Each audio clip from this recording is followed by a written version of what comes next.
Mo kí yín ẹ̀yin olólùfẹ́ Kúnlé Ológun Dúdú.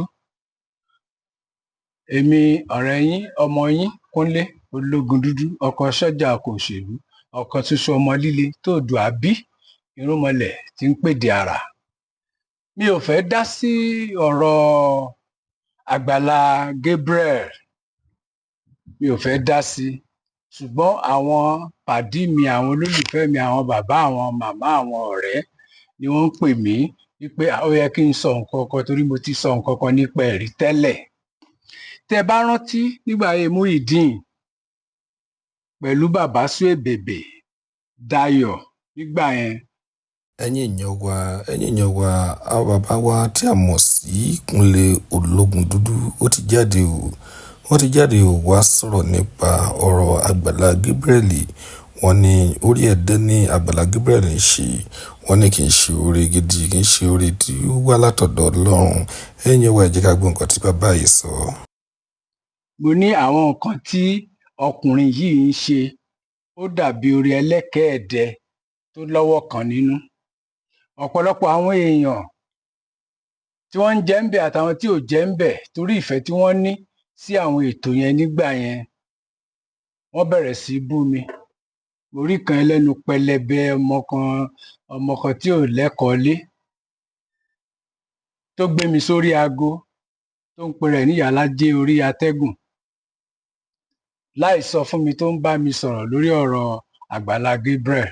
Mo mọ̀ pé lénìí sìn ó yẹ kó máa daṣọ bojú ni, ó yẹ kó dèkísà bojú ni, torí pé tí wọ́n ń bú wa lé lórí ńgbà yẹn, ọ̀la àná ló wá ṣẹlẹ̀ yìí, ọ̀la ìní tún ń bọ̀ o. Ṣùgbọ́n àwọn ò ní dákẹ́, torí pé tẹ́ bá padà sí àwọn iṣẹ́ tí mo ṣe ń gbà yẹn láyé Muyideen àti bàbá Suebebe, ẹ rántí pé blame tí mo tẹnu mọ́ ńgbà yẹn ni wípé báwo lẹ ṣe máa lẹ fẹ́ ṣoore ilé kíkọ́ fúnyàn tẹ́ lọ fi ilẹ̀ ilé yẹn sínú ọgbà chọ́ọ̀chì. Wọ́n ló lè wà ń bẹ̀, ó lè wà ń bẹ̀, ó ti wà ń bẹ̀ o. Dayọ̀ ti kú o, bàbá Suebebe ti lọ o. Sọmọ bàbá Suebebe àbíyàwó Suebebe ló ń gbé bẹ̀ báyìí, àbẹ́ni tí Suebebe fi lé rẹ́ǹtì fún, ilé yẹn waste báyìí. Ẹ̀yin tẹ́ ẹ dáwó jọ ẹ dẹ̀ wá rò wípé ṣó yẹ kó rí bẹ́ẹ̀. Tí Muyideen wà ń bẹ̀ o, ọ̀tọ̀ ló fẹ̀sùn kan Àgbàlá Gabriel wípé ó ń báyàwó òun sùn. Bí ò báyàwó ẹ̀ sùn báyìí, ṣé bí gbogbo eléyìí tọ́rọ̀ ń lọ báyìí, ṣé kò ti ń jọ gàté kò jọ gàté? A dẹ̀ ń sọ ńgbà yẹn, àwọn ẹlẹ́nu rẹ́sọ̀, àwọn òpònú, wọ́n ń sọ wípé kí lológun dúdú ń sọ. There was a time tẹ́nìkan pè mí láti Texas. Kò yẹ kẹ́ ẹ bà iṣẹ́ Olúwa jẹ́, àwọn èèyàn láìkí ẹ̀ bó ṣe ń ṣe lọ yẹn. Àwọn ọ̀rọ̀ tẹ́ ti sọ nípa Àgbàlá Gabriel ẹ lọ gbé kúrò lórí hair, ẹ gbé kúrò lórí net, ẹ má gbé sí social media, ẹ lọ yọ kúrò, wọ́n lẹ ti gbé síbẹ̀. Ṣùgbọ́n kò yé wọn pé àgbàlagbà tó jókòó sórí àpótí ni.